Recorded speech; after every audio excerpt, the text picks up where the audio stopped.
estoy muy contenta de estar aquí. Hace 4 años que estoy trabajando y es la primera vez que estoy trabajando. Estoy como si fuera mi casa. Estoy muy a gusto y lo pasamos bien i eso.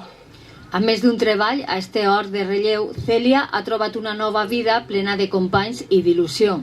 Estar junts en companyies, perquè m'agrada molt fer els tomàquets, estem fent lletugues, calabassins...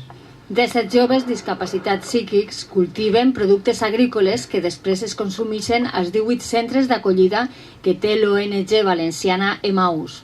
L'objectiu final sempre és intentar que els cons aprenguin una feina y que después en un futuro puedan insertarse en el mercado ordinario laboral.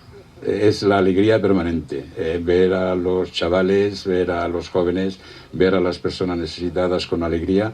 El Centre Especial d'Ocupació de Relleu ofereix una oportunitat per a sentir-se útil i viure del propi esforç.